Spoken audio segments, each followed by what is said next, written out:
అంశం పేరేంటే మీరు రాసుకునే వాళ్ళు ఉంటే రాసుకోవచ్చు ప్రియులారా. అంశం పేరు ఏంటంటే, ఓ మనిషి నీ రిమోట్ ఎక్కడ ఉందో తెలుసా? ఓ మనిషి నీ రిమోట్ ఎక్కడ ఉందో తెలుసా అనే అంశం గురించి ఈరోజు మనము నేర్చుకుందాం ప్రియులారా. ఇప్పుడు మనకు భూమి మీద చాలా విపత్తులు ఉన్నాయి కదా, కరోనా వైరస్ అని, అలాగే భూమిని చిన్న చిన్న ఆస్ట్రాయిడ్స్ అనేవి ఢీకొనబోతున్నాయని, ఇలా చాలా భూమి మీదకి చాలా విపత్తులు అనేవి వచ్చినా కూడా మరి ఇవి అన్ని ప్రమాదంలో కూడా మనం ఉన్నామని కూడా తెలిసి కూడా దేవుని మాటను వినేవారుగా ఉండలేకపోతున్నాం. చాలా ప్రమాదంలో ఉన్నామని మనకు తెలుసు, కానీ దేవుని మాటను ఎంతవరకు వింటున్నాం, దేవుని మాట ప్రకారంగా ఎంతవరకు జీవిస్తున్నాం అనే దాన్ని మాత్రం ఆలోచించట్లేదు ప్రియులారా ఎవరం కూడా. ఎందుకంటే అంతా కూడా మా చేతుల్లోనే ఉంది అనుకుంటున్నాం, మనం. కానీ నిజమేనండి, అంతా కూడా మన చేతుల్లోనే ఉంది,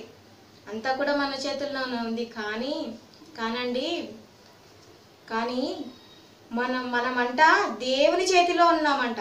అంతా కూడా మన చేతిలో ఉందని మనం అనుకుంటున్నాం కదండి, కానీ మనమంట దేవుని చేతిలో ఉన్నామంట. ఉదాహరణకు రిమోట్ తెలుసు కదండి, మనకు రిమోట్ తెలుసు కదా. టీవీని ఆపరేట్ చేయడానికి రిమోట్ని కనిపెట్టారు. టీవీ వచ్చిన తర్వాతకి టీవీని రిమోట్ని కనిపెట్టారు శాస్త్రవేత్తలు. మరి ఈ రిమోట్ అంటే టీవీకి రిమోట్ కనిపెట్టనప్పుడు ఏం చేసేవాళ్ళు? టీవీ పెట్టుకోవాలన్నప్పుడు, ఆన్ చేయాలన్నప్పుడు ఏం చేసేవారు? టీవీ దగ్గరికి వెళ్ళి అక్కడ చిన్న చిన్న బటన్స్ ఉంటాయి టీవీ మీద. ఆ బటన్స్ ఒకటి ఆన్కి, ఒకటి ఆఫ్కి, ఒకటి వాల్యూమ్కి, సౌండ్ తగ్గించాలన్నా పెంచుకోవాలన్నా, ఛానళ్ళు మార్చుకోవాలన్నా ఇలాంటి వాటికి బటన్స్ పెడతారు కదా టీవీకి. మరి అప్పుడు టీవీకి రిమోట్ని కనిపెట్టినప్పుడు ఏం చేసేవాళ్ళు? టీవీని ఆన్ చేసుకునేటప్పుడు ఆన్ చేసి మనకి ఏ ఛానల్ అయితే పెట్టుకోవాలనుకుంటున్నామో ఆ ఛానల్ని పెట్టుకొని సౌండ్ ఎంతవరకు మనకు కావాలనుకుంటామో అంతవరకు మనము సౌండ్ను సరి చేసుకొని ఆ టీవీని ఆన్ చేసి ఛానల్ని పెట్టుకొని వచ్చి కూర్చుంటాం. మరలా ఆ టీవీలో మనకి ఇష్టం లేని కార్యక్రమాలు వచ్చినట్లయితే మళ్ళీ ఏం చేస్తాం? మళ్ళీ లేచి మళ్ళీ ఆ టీవీ దగ్గరికి వెళ్ళి మళ్ళీ మనకు నచ్చినటువంటి ఛానల్ని మళ్ళీ ఇంకో ఛానల్ని పెట్టుకొని మళ్ళీ సౌండ్ మనకి ఎంత కావాలో అంత పెట్టుకుంటాం. ఇలాగా మళ్ళీ వచ్చి కూర్చొని మళ్ళీ దాంట్లో మళ్ళీ వేరే కార్యక్రమం వస్తే మరలా వెళ్ళి మరలా ఛానల్ని మరలా మార్చుకొని సౌండ్ వాల్యూ తగ్గించుకొని ఇలా లేచి వచ్చి ఇలా విసుకొచ్చేస్తుంది ప్రియులారా. లేచి వచ్చి మనం టీవీ పెట్టుకోవాలంటే టీవీ దగ్గరికి వెళ్ళాలి, ఛానల్ మార్చుకోవాలంటే టీవీ దగ్గరికి వెళ్ళాలి, సౌండ్ తగ్గించుకోవాలన్నా పెంచుకోవాలన్నా టీవీ దగ్గరికి వెళ్ళి ఆపరేట్ చేసుకోవాలి. ఇలా లేచి వచ్చి కూడా విసుకొచ్చేస్తుంది. మరి ఎవరు కనిపెట్టారో కానీ ఒక మంచి ఆలోచన వచ్చిందండి. ఎవరికి వచ్చిందో కానీ ఒక మంచి ఆలోచన వచ్చేసింది. వచ్చి ఏం కనిపెట్టారు? రిమోట్ని కనిపెట్టారండి. టీవీని ఆపరేట్ చేయడానికి రిమోట్ని కనిపెట్టారు. ఇప్పుడు ఇక ఊరికే లేవనవసరం లేదండి. కూర్చున్న చోట నుండి ఊరికే లేవనవసరం లేదు, పడుకున్న చోట నుండి లేవడం అవసరం లేదు.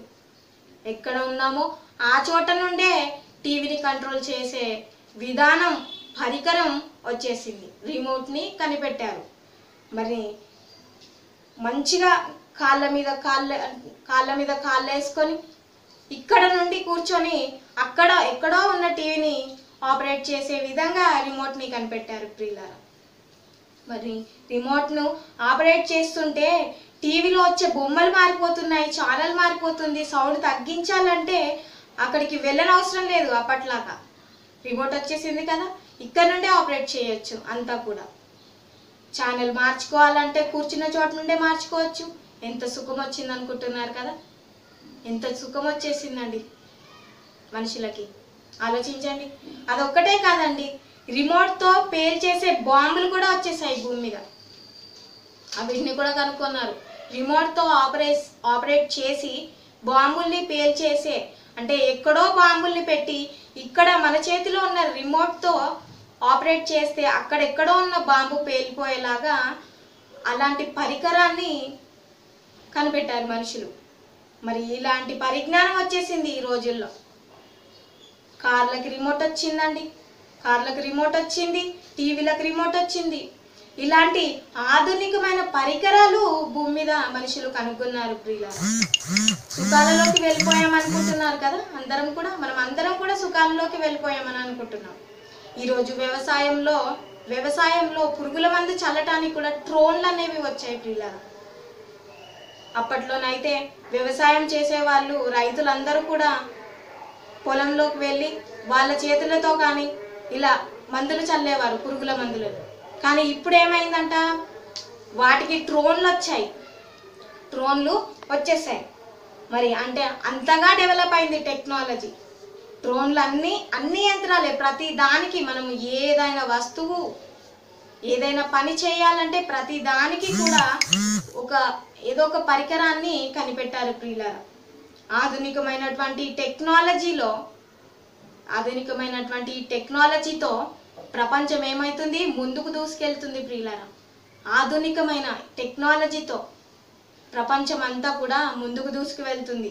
అయితే ఈ సర్వ ప్రపంచంకు తెలియవలసింది ఒక నిజం ఉంది. ప్రియులారా, సర్వ ప్రపంచము కూడా, ఈ ప్రపంచంలో ఉన్న మనం అందరం కూడా తెలుసుకోవాల్సిన ఒక నిజం ఉంది.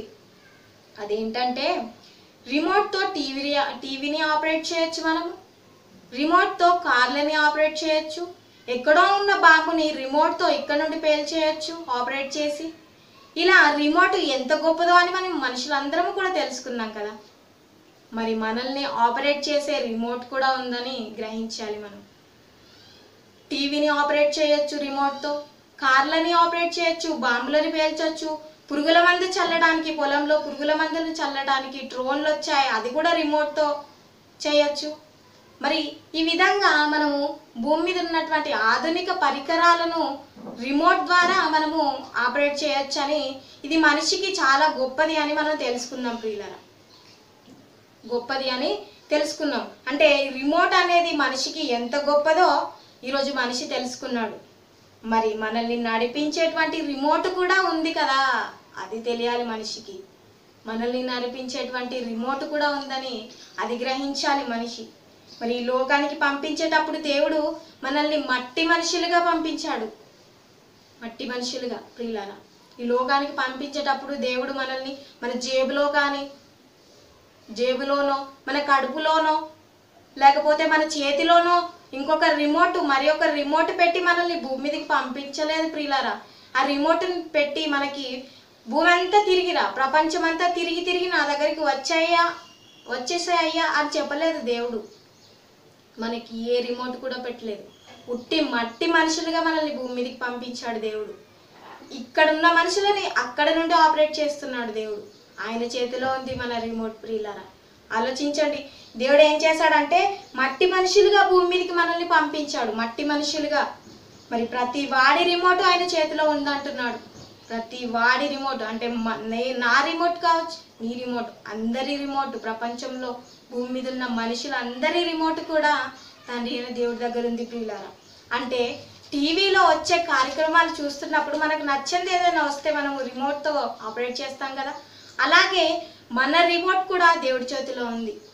ఆలోచించండి, కదులుతున్న బొమ్మల్లాగా భూమి మీద మనుషులు కనబడుతున్నారట తండ్రి అయిన దేవుడికి.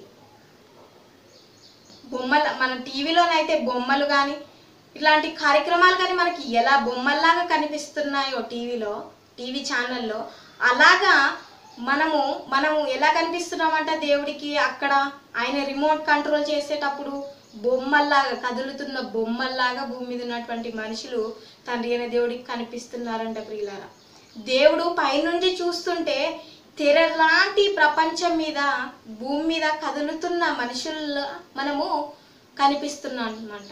బొమ్మల్లాగా కనిపిస్తున్నామంట భూమి మీద ఉన్నటువంటి మనుషులు అందరము కూడా తెరలాంటి ప్రపంచం మీద. ఆలోచించండి, మరి రిమోట్ మీ చేతుల్లో ఉంటే బొమ్మల్లాగా కనిపిస్తున్నా కదిలిస్తున్నటువంటి మన రిమోట్ ఎక్కడుందో ఆలోచించండి. బొమ్మల్లాంటి కదిలిస్తున్నటువంటి కానీ కదులుతున్నటువంటి కానీ రిమోట్ మన చేతిలో ఉంది, మన టీవీ రిమోట్ మన చేతిలో ఉంది. కానీ మనల్ని కదిలిస్తున్నటువంటి రిమోట్ ఎవరి చేతిలో ఉంది ఆలోచించండి. దేవుడి దగ్గర ఉందండి. అదే మనం ఆలోచించాలి. దేవుని చేతిలో ఉందంట మన రిమోటు. నా రిమోటు దేవుని చేతిలో ఉంది అని శాస్త్ర పరిజ్ఞానం చేసిన శాస్త్రవేత్తలకు ఎవరికైనా తెలిసిందా? ఆలోచించండి.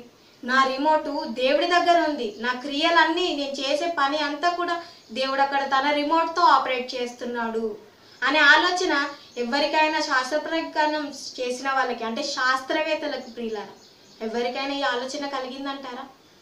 ఆలోచించండి. ఈ శాస్త్రవేత్తలకి సైన్సే పరిజ్ఞానం.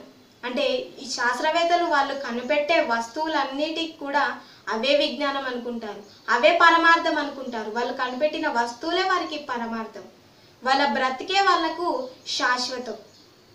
కానీ తండ్రి అయిన దేవుడు నా క్రియలన్నింటినీ కూడా అక్కడ ఆపరేట్ చేస్తున్నాడు రిమోట్తో అన్న ఆలోచన మాత్రం ఎవరికి కూడా ఆలోచించలేకపోయారు.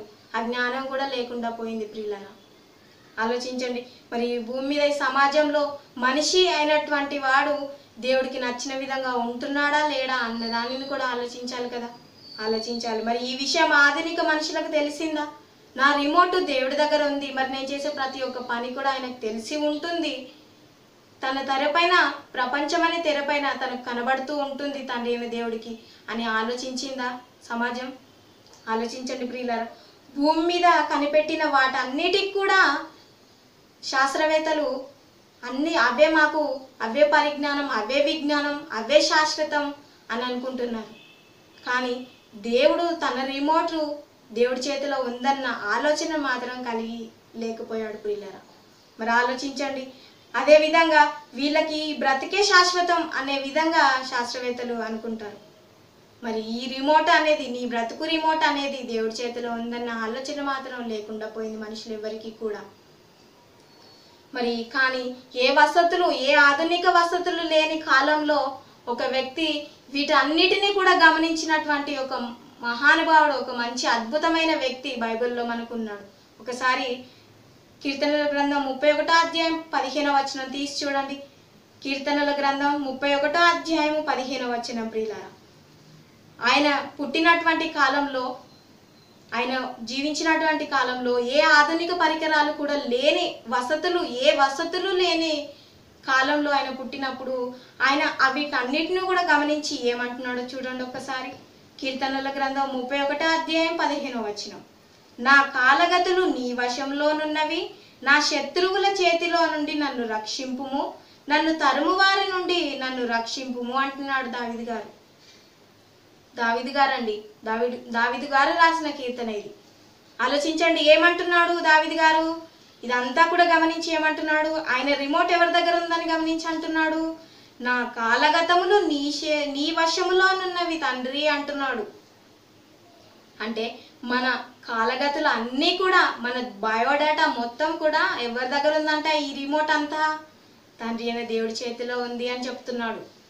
నా కాలగతులు నీ వశంలోనున్నవి, నా శత్రువుల చేతిలో నుండి నన్ను రక్షింపుము, నన్ను తరుము వారి నుండి నన్ను రక్షింపుము అని అంటున్నాడు. ఆలోచించండి ప్రియులారా. నీవు ఏ కాలంలో పుట్టాలో, మరి నువ్వు ఏ కాలంలో మరణించాలో, నువ్వు ఎక్కడ ఉద్యోగం చేయాలో, నీ జీవనోపాధిని ఎక్కడ సాగించుకోవాలో, అలాగే తిరిగి తిరిగి తిరిగి తిరిగి నువ్వు ఎక్కడ చనిపోవాలో అనే దానిని తండ్రి అయిన దేవుడు తన చేతిలో ఉంచుకున్నాడు. అంటే నీ బయోడేటా మొత్తం కూడా, నీ రిమోట్ ఆయన దగ్గర ఉంది. ఆలోచించాలి మనుషులు, ప్రతి ఒక్కరు కూడా ఈ విషయాన్ని ఆలోచించాలి ప్రియులారా. మరి అందుకే దీన్ని గమనించినటువంటి దావీదు గారు ఏమంటున్నారు, నా కాలగతులు నీ వశములోనున్నవి అంటున్నాడు. ఆయన కాలగతులు అన్నీ కూడా, ఆయన బయోడేటా, ఆయన జీవిత చరిత్ర మొత్తము కూడా తండ్రి అయిన దేవుడి దగ్గర ఉందంట రిమోట్. ఆలోచించండి. ఆయన ఏ వసతులు లేని కాలంలో ఉండి కూడా ఈ విధంగా దేవుడి గురించి నేర్చుకున్నాడంటే మరి మనల్ని మనం ఆలోచింపజేసుకోవాలి. మనం ఇన్ని వసతులు ఉన్నాయి, ఇన్ని ఉన్నాయి, కానీ మనం ఎంతవరకు దేవుణ్ణి తెలుసుకుంటున్నాం అనే ఆలోచనను కలిగి ఉండాలి ప్రియులారా. ఆలోచించండి. మరి మనం ఎక్కడ చనిపోవాలన్నా, ఎక్కడ పుట్టాలి అన్నా, అంటే పుట్టినది మొదలుకొని మరణించే వరకు కూడా మన బయోడేటా మొత్తం కూడా దేవుడు ఆయన చేతిలో ఒక రిమోట్ను పెట్టుకున్నాడనే ఆలోచన మనిషి కలిగి ఉండకపోవడం చాలా విచారకరం పిల్లరా. ఆలోచించండి. దానిని ఈయన గమనించి అంటున్నాడు పౌలు గారు, నా కాలగతులు నీ వశంలో నున్నవి తండ్రి అంటున్నాడు. ఆలోచించాలి. మహాకాశముల నుండి ఈ ప్రపంచంలో ఉన్న మనుషులను పరిపాలిస్తున్న దేవా తండ్రి అని అంటున్నాడు. నా కాలగతులు అన్నీ కూడా, నా బయోడేటా, నా జీవిత చరిత్ర మొత్తము కూడా నీ దగ్గర ఉంది, నా రిమోట్ అని అంటున్నాడు భక్తుడైన దావీదు గారు. ఆలోచించండి. ఆధునిక మనిషికి ఈ విషయం తెలిసిందా అండి? ఈరోజు దేవుడు అంటే ఏమర్థమైంది ఈరోజు మనుషులకి? ఆలోచించండి. శాస్త్రవేత్తలకు దేవుడి గురించి ఏమర్థమైంది? వాళ్ళు కనిపెట్టిన వస్తువులే వాళ్ళకు దేవుళ్ళు, వాళ్ళు కనిపెట్టినవే వాళ్ళకి ఆస్తులు. కానీ తండ్రి అయిన దేవుడు, నన్ను సృజించిన వాడు ఒక ఆయన ఉన్నాడు, నా జీవిత చరిత్ర మొత్తము కూడా ఆయన దగ్గర ఉన్నది అనే ఆలోచనను కలిగి ఉండలేకపోతున్నాడు మనిషి. ఆలోచించండి ప్రియులారా. మరి అదే విషయాన్ని గురించి దావీదు కీర్తనే మరొక చోట మరోలా మాట్లాడుతున్నాడు. ఒకసారి ఆలోచించండి. కీర్తనల గ్రంథం 139 అధ్యాయం 16 వచనం. కీర్తన 139 అధ్యాయం 16 వచనం చూడండి. నేను పిండమునై ఉండగా నీ కనులు నన్ను చూచెను, నియమింపబడిన దినములలో ఒక్కటైనను కాక మునిపే నా దినములన్నీ నీ గ్రంథములో లిఖితములాయను అంటున్నాడు. ఆలోచించండి ప్రియులారా. మనము చిన్నప్పటి నుండే దేవుడి చేతిలో ఉన్నామంట. మన రిమోట్ మనం పుట్టక ముందే ఆయన చేతిలో ఉందంట. నేను పిండమునై ఉండగా అంటున్నాడు. ఆలోచించండి ప్రియులారా. మనం ఒక కణం, తల్లి గర్భంలో ఒక కణముగా ఉన్నప్పుడే, ఒక శుక్రకణంగా, ఒక అండముగా మనం ఉన్నప్పుడే ఆయన మన కాలగతములను ఎరిగిన వాడుగా ఉన్నాడు ప్రియులారా. ఆలోచించండి. మన రిమోట్ అంతా కూడా ఆయన చేతిలో ఉన్నది. మరి మనిషికి ఇది మాత్రం తెలియట్లేదు ప్రియులారా. ఆలోచించండి.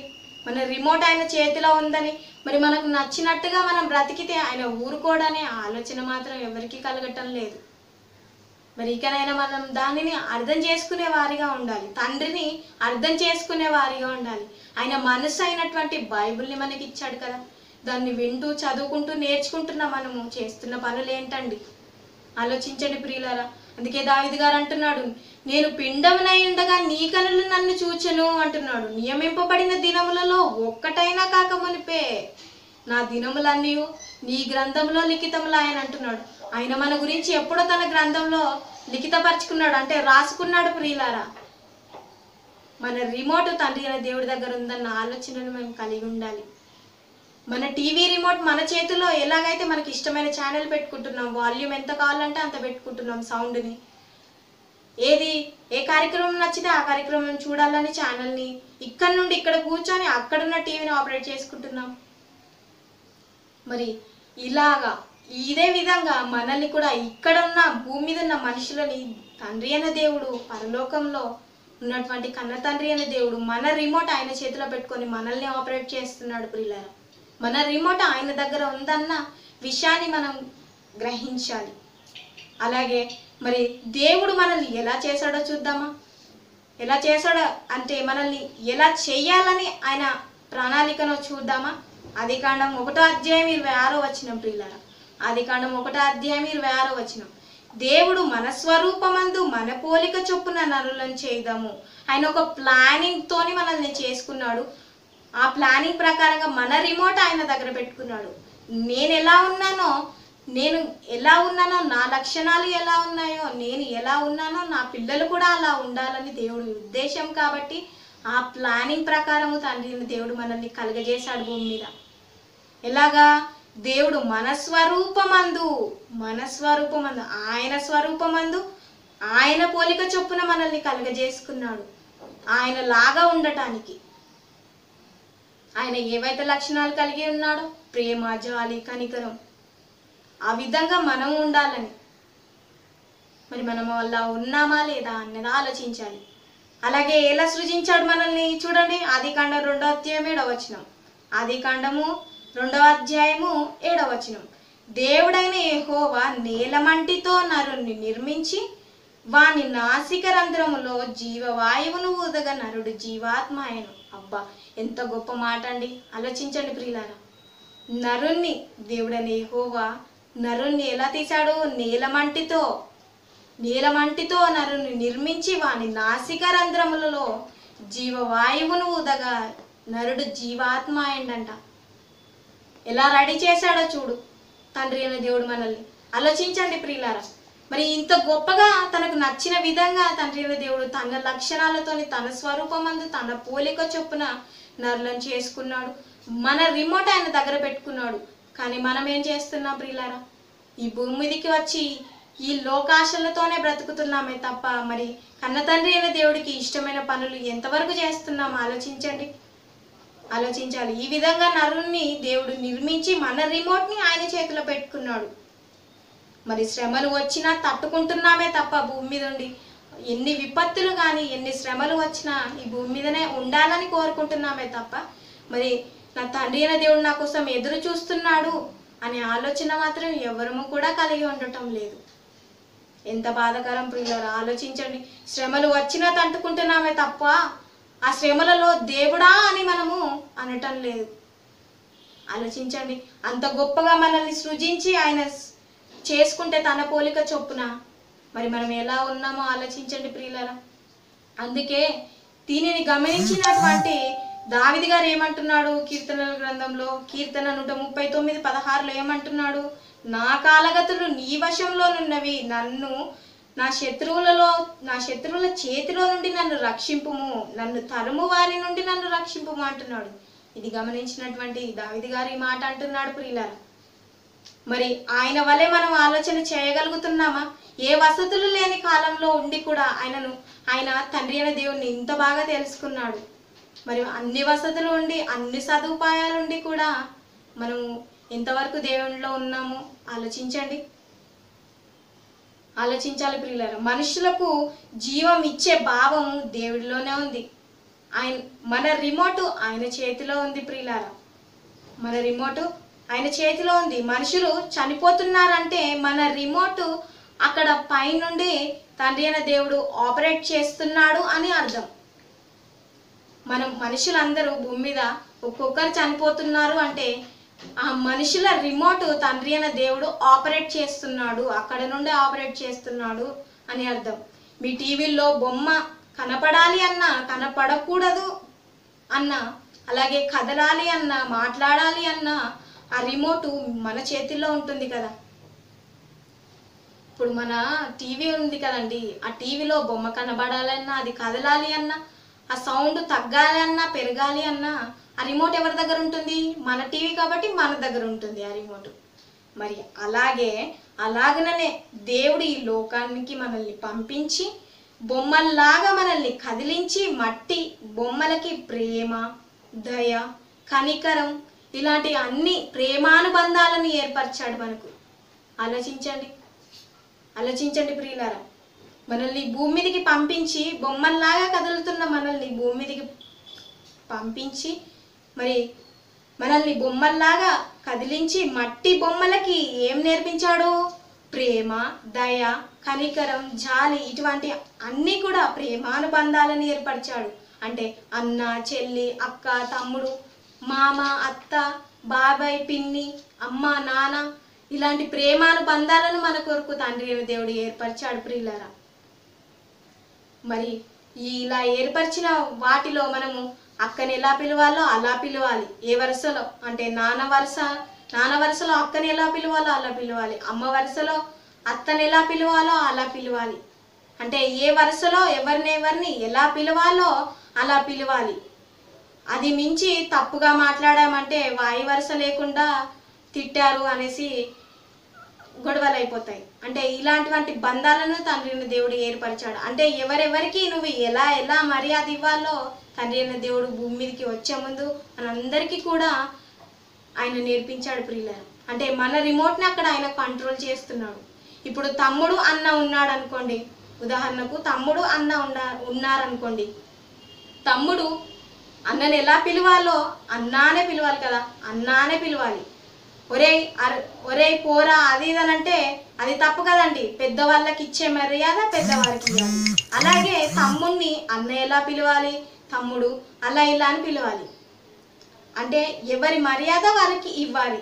ఆ మర్యాదలు లేకుండా వాయి వరుస మరిచి ప్రవర్తించకూడదు అంటే మన రిమోట్ అనేది దేవుడి చేతిలో ఉంది. అంటే మన కాలగతులు అనేటివి కూడా దేవుడి చేతిలో ఉన్నాయి ప్రియులారా. మరి ఇదే విషయాన్ని పౌలు గారు దావీదు గారు అంటున్నారు. అందుకని ఆలోచించండి. ఇప్పుడైనా మనం ఆలోచించాలి, మన కాలగతులు ఎవరి చేతిలో ఉన్నవి? తండ్రి దేవుడి చేతుల్లో ఉన్నాయి. అంటే మన రిమోట్ ఎక్కడ ఉందని అర్థము? దేవుడి దగ్గర ఉందని ప్రియులారా. అదే కదా మన అంశం ఈరోజు. ఓ మనిషి, నీ రిమోట్ ఎక్కడ ఉందో తెలుసా? మన రిమోట్ తండ్రి అయిన దేవుడి చేతిలో ఉంది ప్రియులారా. మనం ఇక్కడ నుండి ఇన్ని మాటలు, ఇన్ని క్రియలు, ఇన్ని చేస్తున్నామంటే దేవుడు అక్కడ మన రిమోట్ని ఆపరేట్ చేస్తున్నాడు అని అర్థం. మనిషి చనిపోతున్నాడంటే అక్కడ తండ్రి అయిన దేవుడు ఆ రిమోట్ని ఆపరేట్ చేస్తున్నాడని అర్థం. ఆలోచించండి. మరి మన రిమోట్, మన టీవీ రిమోట్ మన చేతిలో ఉంటే మన రిమోట్ ఎవరి దగ్గర ఉంది? తండ్రి అయిన దేవుడి దగ్గర ఉంది. మరి మనం ఇప్పటికైనా దీన్ని గమనించాలి. మన రిమోటు అనేది ఆయన దగ్గర ఉంది. అమ్మో, ఆయన నన్ను చంపేయాలనుకుంటే నిమిషం పట్టదు, కానీ ఇంతవరకు ఎందుకు బ్రతికిస్తున్నాడంటే ఆయన పనులు నేను చేయాల్సిన ఇంకా చాలా ఉన్నాయి కాబట్టి బ్రతికిస్తున్నాడు అనే ఆలోచనను మనము కలిగి ఉండాలి ప్రియులారా. మరి ఎంతవరకు మనం ఆయన పట్ల నమ్మకంగా భయభక్తి కలిగి ఉన్నామో ఆలోచించుకొని బ్రతకండి ప్రియులారా. మరి ఈ చిన్న అంశాన్ని దేవుడు దీవించును గాక. మరి మీ అందరికీ కూడా ఇలాంటి మన రిమోటు దేవుడి చేతిలో ఉందనే ఆలోచనను మనం గమనించి బ్రతకాలని కోరుకుంటూ ఈ వాక్యాన్ని ముగిస్తున్నాను. మీ అందరికీ నా వందనాలు.